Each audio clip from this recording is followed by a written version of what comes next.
ರಾಹುಲ್ ಗಾಂಧಿ ಕರ್ನಾಟಕಕ್ಕೆ ಬಂದಿದ್ರು. ಒಂದ್ ಕಡೆ ಸಿದ್ದರಾಮಯ್ಯ, ಇನ್ನೊಂದ್ ಕಡೆ ಡಿ.ಕೆ. ಶಿವಕುಮಾರ್ ಕುರ್ಚಿಗಾಗಿ ಕಿತ್ತಾಡ್ತಿದ್ದಾರೆ. ಇಬ್ಬರನ್ನೂ ಸಮಾಧಾನ ಪಡಿಸಿ ರಾಗ ಸಾಗ್ ಹಾಕಿದ್ದಾರೆ.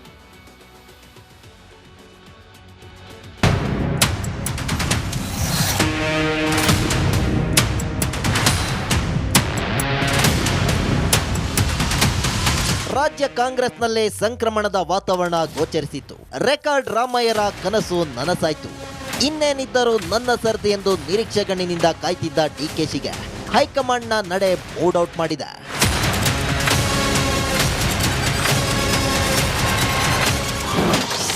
ರಾಹುಲ್ ಗಾಂಧಿ ಭೇಟಿಯಾದ ಸಿದ್ದರಾಮಯ್ಯ 2 ನಿಮಿಷದಲ್ಲೇ ಸಂಪುಟ ಪುನರಚನೆಗೆ ಪಟ್ಟು. ಗ್ಯಾರಂಟಿ ಸರ್ಕಾರಕ್ಕೆ 2.5 ವರ್ಷವೂ ಆಯಿತು. ಸಿಎಂ ಸಿದ್ದರಾಮಯ್ಯ ದಾಖಲೆ ನಿರ್ಮಿಸಿದ್ದು ಆಯಿತು. ಇನ್ನೇನು ತಮ್ಮ ಸಿಎಂ ಸ್ಥಾನದ ಹಾದಿ ಕ್ಲಿಯರ್ ಆಯಿತು ಎಂದು ಡಿಕೆಶಿ ಅಂದುಕೊಳ್ಳುವಷ್ಟರಲ್ಲಿ ಹೈಕಮಾಂಡ್ ಹೊಸ ದಾಳ ಉರುಳಿಸಿದೆ. ಅಸ್ಸಾಂ ಚುನಾವಣಾ ವೀಕ್ಷಕರನ್ನಾಗಿ ಕಾಂಗ್ರೆಸ್ ಹೈಕಮಾಂಡ್ ಡಿಸಿಎಂ ಡಿಕೆಶಿ ಅವರನ್ನ ನೇಮಕ ಮಾಡಿದೆ. ಇತ್ತ ರಾಹುಲ್ ಗಾಂಧಿ ಅವರನ್ನ ಸಿದ್ದರಾಮಯ್ಯ ಡಿಕೆಶಿ ಭೇಟಿ ಮಾಡಿದ್ದಾರೆ.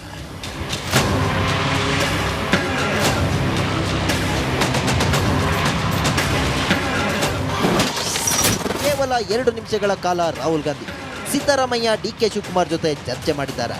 ಆಗ ಸಿಎಂ ಸಿದ್ದರಾಮಯ್ಯ ಸಂಪುಟ ಪುನರಚನೆಗೆ ಪಟ್ಟು ಹಿಡಿದಿದ್ದಾರೆ. ಸಂಪುಟ ಪುನರಚನೆ ಆದರೆ ಕುರ್ಚಿ ಸೇಫ್ ಎಂಬ ಲೆಕ್ಕಾಚಾರ ಅವರಲ್ಲಿದೆ. ಆದರೆ ಸಿದ್ದು ಮಾತಿಗೆ ರಾಹುಲ್ ಸೊಪ್ಪು ಹಾಕಿಲ್ಲ. ಅತ್ತ ಡಿ.ಕೆ. ಶಿವಕುಮಾರ್ ಖಾಸಗಿಯಾಗಿ ಭೇಟಿಗೆ ಅವಕಾಶ ಕೇಳಿದ್ದಾರೆ. ಇನ್ನೊಂದೆಡೆ ಡಿಕೆಶಿ ಬಾಯಿ ಮುಚ್ಚಿಸಲು ಹೈಕಮಾಂಡ್ ಹೊಸ ತಂತ್ರ ಅನುಸರಿಸುತ್ತಿದೆ. ಅಸ್ಸಾಂ ಉಸ್ತುವಾರಿ ಕೊಟ್ಟು ಸಿಎಂ ಸ್ಥಾನದ ಚರ್ಚೆಗೆ ಬ್ರೇಕ್ ಹಾಕಿದೆ. ಅಸ್ಸಾಂ ಅಭ್ಯರ್ಥಿಗಳ ಸ್ಕ್ರೀನಿಂಗ್ ಕಮಿಟಿಯಲ್ಲಿ ಪ್ರಿಯಾಂಕಾ ವಾದ್ರಾ ಇರ್ತಾರೆ.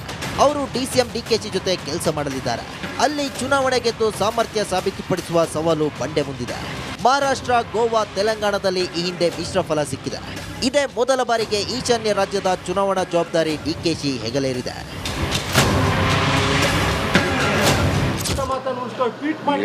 ಹೇಳ್ತಾರೆ ಅಂತ ಹೇಳ್ಬಾರ್ದು. ಅಲ್ಟಿಮೇಟ್ಲಿ ಹೈಕಮಾಂಡ್ ಅವ್ರು ಏನು ತೀರ್ಮಾನ ಮಾಡ್ತಾರೆ ಅದರ ಪ್ರಕಾರ ನಡ್ಕೊಳ್ಳೋದು. ಬಗ್ಗೆ ಮಾತೇ ಇರ್ತಾ ಇರಲಿಲ್ಲ. ಯಾಕಂದ್ರೆ ನೀವು ಫುಲ್ ಪ್ರೆಸಿಡೆಂಟ್ ಇದ್ರಿ. ಇದೇ ಟರ್ಮಲ್ಲಿ ಈ ತರ ಚರ್ಚೆ ಆಗ್ತಾ ಇರೋದು ಅದಕ್ಕೆ ಯಾಕೆ ಸರ್ ನೀವೇ ಮಾಡ್ತಾ ಇರೋದು. ಅದೇನೇ ಇರಲಿ, ಸಿದ್ದರಾಮಯ್ಯ ಸಿಎಂ ಆಗಿ ದಾಖಲೆ ಮಾಡುತ್ತಿದ್ದಂತೆ ರಾಜ್ಯ ಕಾಂಗ್ರೆಸ್ ಮತ್ತು ನಾಯಕತ್ವ ಬದಲಾವಣೆ ಮುನ್ನೆಲೆಗೆ ಬರುವ ಲಕ್ಷಣ ಗೋಚರಿಸಿತ್ತು. ಆದ್ರೀಗ ಹೈಕಮಾಂಡ್ ತನ್ನ ಜಾಣ ಎಚ್ಚರಿಕೆ ನಡೆಯಿಂದ ತಾತ್ಕಾಲಿಕವಾಗಿ ಬ್ರೇಕ್ ಹಾಕಿದೆ. ಹೀಗಾಗಿ ಡಿಕೆಶಿ ಕಾಯದೆ ಬೇರೆ ಮಾರ್ಗವಿಲ್ಲ. Bureau report, republic Kannada.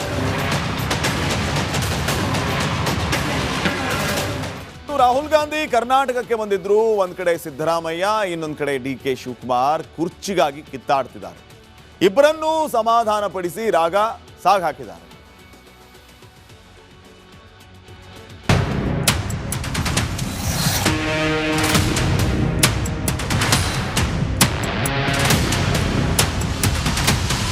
ರಾಜ್ಯ ಕಾಂಗ್ರೆಸ್ನಲ್ಲೇ ಸಂಕ್ರಮಣದ ವಾತಾವರಣ ಗೋಚರಿಸಿತ್ತು. ರೆಕಾರ್ಡ್ ರಾಮಯ್ಯರ ಕನಸು ನನಸಾಯ್ತು. ಇನ್ನೇನಿದ್ದರೂ ನನ್ನ ಸರ್ದಿ ಎಂದು ನಿರೀಕ್ಷೆಗಣ್ಣಿನಿಂದ ಕಾಯ್ತಿದ್ದ ಡಿಕೆಶಿಗೆ ಹೈಕಮಾಂಡ್ನ ನಡೆ ಮೂಡ್ ಔಟ್ ಮಾಡಿದೆ.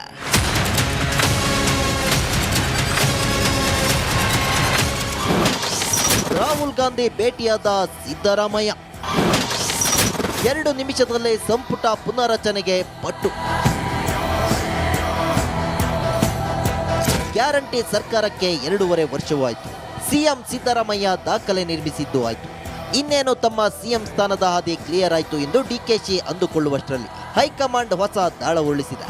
ಅಸ್ಸಾಂ ಚುನಾವಣಾ ವೀಕ್ಷಕರನ್ನಾಗಿ ಕಾಂಗ್ರೆಸ್ ಹೈಕಮಾಂಡ್ ಡಿಸಿಎಂ ಡಿಕೆಶಿ ಅವರನ್ನ ನೇಮಕ ಮಾಡಿದೆ. ಇತ್ತ ರಾಹುಲ್ ಗಾಂಧಿ ಅವರನ್ನ ಸಿದ್ದರಾಮಯ್ಯ ಡಿಕೆಶಿ ಭೇಟಿ ಮಾಡಿದ್ದಾರೆ.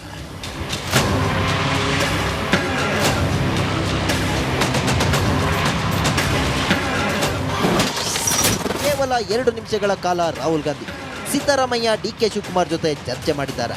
ಆಗ ಸಿಎಂ ಸಿದ್ದರಾಮಯ್ಯ ಸಂಪುಟ ಪುನರಚನೆಗೆ ಪಟ್ಟು ಹಿಡಿದಿದ್ದಾರೆ. ಸಂಪುಟ ಪುನರಚನೆ ಆದರೆ ಕುರ್ಚಿ ಸೇಫ್ ಎಂಬ ಲೆಕ್ಕಾಚಾರ ಅವರಲ್ಲಿದೆ. ಆದರೆ ಸಿದ್ದು ಮಾತಿಗೆ ರಾಹುಲ್ ಸೊಪ್ಪು ಹಾಕಿಲ್ಲ. ಅತ್ತ ಡಿ.ಕೆ. ಶಿವಕುಮಾರ್ ಖಾಸಗಿಯಾಗಿ ಭೇಟಿಗೆ ಅವಕಾಶ ಕೇಳಿದ್ದಾರೆ. ಇನ್ನೊಂದೆಡೆ ಡಿಕೆಶಿ ಬಾಯಿ ಮುಚ್ಚಿಸಲು ಹೈಕಮಾಂಡ್ ಹೊಸ ತಂತ್ರ ಅನುಸರಿಸುತ್ತಿದೆ. ಅಸ್ಸಾಂ ಉಸ್ತುವಾರಿ ಕೊಟ್ಟು ಸಿಎಂ ಸ್ಥಾನದ ಚರ್ಚೆಗೆ ಬ್ರೇಕ್ ಹಾಕಿದೆ. ಅಸ್ಸಾಂ ಅಭ್ಯರ್ಥಿಗಳ ಸ್ಕ್ರೀನಿಂಗ್ ಕಮಿಟಿಯಲ್ಲಿ ಪ್ರಿಯಾಂಕಾ ವಾದ್ರಾ ಇರ್ತಾರೆ. ಅವರು ಡಿಸಿಎಂ ಡಿಕೆಶಿ ಜೊತೆ ಕೆಲಸ ಮಾಡಲಿದ್ದಾರೆ. ಅಲ್ಲಿ ಚುನಾವಣೆ ಗೆದ್ದು ಸಾಮರ್ಥ್ಯ ಸಾಬೀತುಪಡಿಸುವ ಸವಾಲು ಬಂಡೆ ಮುಂದಿದೆ. ಮಹಾರಾಷ್ಟ್ರ, ಗೋವಾ, ತೆಲಂಗಾಣದಲ್ಲಿ ಈ ಹಿಂದೆ ಮಿಶ್ರ ಫಲ ಸಿಕ್ಕಿದೆ. ಇದೇ ಮೊದಲ ಬಾರಿಗೆ ಈಶಾನ್ಯ ರಾಜ್ಯದ ಚುನಾವಣಾ ಜವಾಬ್ದಾರಿ ಡಿಕೆಶಿ ಹೆಗಲೇರಿದೆ.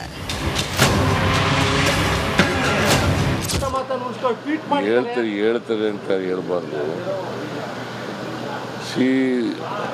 ಅಲ್ಟಿಮೇಟ್ಲಿ ಹೈಕಮಾಂಡ್ ಅವ್ರು ಏನು ತೀರ್ಮಾನ ಮಾಡ್ತಾರೆ ಅದ್ರ ಪ್ರಕಾರ ನಡ್ಕೊಳ್ಳೋದು. ಬಗ್ಗೆ ಮಾತೇ ಇರ್ತಾ ಇರಲಿಲ್ಲ, ಯಾಕಂದ್ರೆ ನೀವು ಫುಲ್ ಪ್ರೆಗ್ನೆಂಟ್ ಅಲ್ಲಿ ಇದ್ರಿ. ಇದೇ ಟರ್ಮಲ್ಲಿ ಈ ತರ ಚರ್ಚೆ ಆಗ್ತಾ ಇರೋದು ಅದಕ್ಕೆ ಯಾಕೆ ಸರ್? ನೀವೇ ಮಾಡ್ತಾ ಇರೋದು. ಅದೇನೇ ಇರಲಿ, ಸಿದ್ದರಾಮಯ್ಯ ಸಿಎಂ ಆಗಿ ದಾಖಲೆ ಮಾಡುತ್ತಿದ್ದಂತೆ ರಾಜ್ಯ ಕಾಂಗ್ರೆಸ್ ಮತ್ತು ನಾಯಕತ್ವ ಬದಲಾವಣೆ ಮುನ್ನೆಲೆಗೆ ಬರುವ ಲಕ್ಷಣ ಗೋಚರಿಸಿತ್ತು. ಆದ್ರೀಗ ಹೈಕಮಾಂಡ್ ತನ್ನ ಜಾಣ ಎಚ್ಚರಿಕೆ ನಡೆಯಿಂದ ತಾತ್ಕಾಲಿಕವಾಗಿ ಬ್ರೇಕ್ ಹಾಕಿದೆ. ಹೀಗಾಗಿ ಡಿಕೆಶಿ ಕಾಯದೆ ಬೇರೆ ಮಾರ್ಗವಿಲ್ಲ. Bureau report, republic Kannada. Rahul Gandhi ಕರ್ನಾಟಕಕ್ಕೆ ಬಂದಿದ್ರು. ಒಂದ್ ಕಡೆ ಸಿದ್ದರಾಮಯ್ಯ, ಇನ್ನೊಂದ್ ಕಡೆ ಡಿಕೆ ಶಿವಕುಮಾರ್ ಕುರ್ಚಿಗಾಗಿ ಕಿತ್ತಾಡ್ತಿದ್ದಾರೆ. ಇಬ್ಬರನ್ನೂ ಸಮಾಧಾನ ಪಡಿಸಿ ರಾಗ ಸಾಗ್ ಹಾಕಿದ್ದಾರೆ.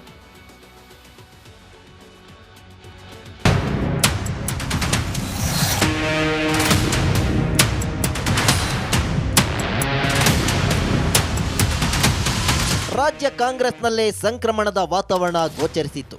ರೆಕಾರ್ಡ್ ರಾಮಯ್ಯರ ಕನಸು ನನಸಾಯ್ತು. ಇನ್ನೇನಿದ್ದರೂ ನನ್ನ ಸರದಿ ಎಂದು ನಿರೀಕ್ಷೆಗಣ್ಣಿನಿಂದ ಕಾಯ್ತಿದ್ದ ಡಿಕೆಶಿಗೆ ಹೈಕಮಾಂಡ್ನ ನಡೆ ಮೂಡ್ ಔಟ್ ಮಾಡಿದೆ.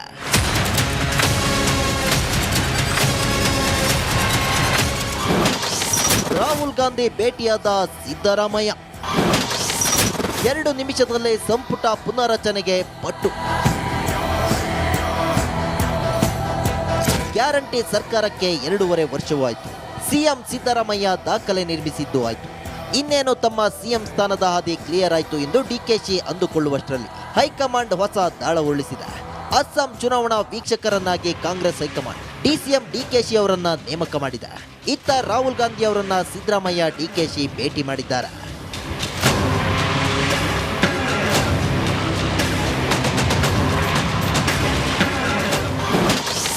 ಕೇವಲ 2 ನಿಮಿಷಗಳ ಕಾಲ ರಾಹುಲ್ ಗಾಂಧಿ ಸಿದ್ದರಾಮಯ್ಯ ಡಿಕೆ ಶಿವಕುಮಾರ್ ಜೊತೆ ಚರ್ಚೆ ಮಾಡಿದ್ದಾರೆ.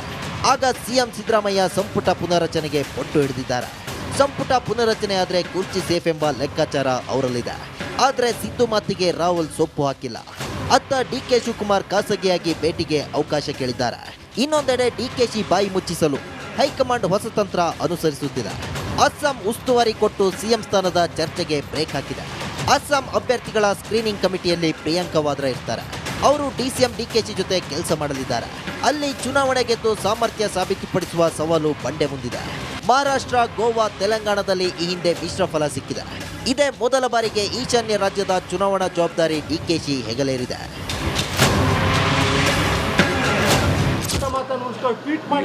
ಹೇಳ್ತಾರೆ ಅಂತ ಹೇಳ್ಬಾರ್ದು. ಅಲ್ಟಿಮೇಟ್ಲಿ ಹೈಕಮಾಂಡ್ ಅವ್ರು ಏನು ತೀರ್ಮಾನ ಮಾಡ್ತಾರೆ ಅದ್ರ ಪ್ರಕಾರ ನಡ್ಕೊಳ್ಳೋದು. ಬಗ್ಗೆ ಮಾತೇ ಇರ್ತಾ ಇರಲಿಲ್ಲ, ಯಾಕಂದ್ರೆ ನೀವು ಫುಲ್ ಪ್ರೆಗ್ನೆಂಟ್ ಅಲ್ಲಿ ಇದ್ರಿ. ಇದೇ ಟರ್ಮಲ್ಲಿ ಈ ತರ ಚರ್ಚೆ ಆಗ್ತಾ ಇರೋದು ಅದಕ್ಕೆ ಯಾಕೆ ಸರ್? ನೀವೇ ಮಾಡ್ತಾ ಇರೋದು.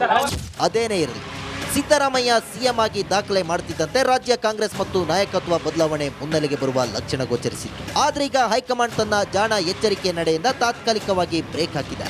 ಹೀಗಾಗಿ ಡಿಕೆಶಿ ಕಾಯದೆ ಬೇರೆ ಮಾರ್ಗವಿಲ್ಲ.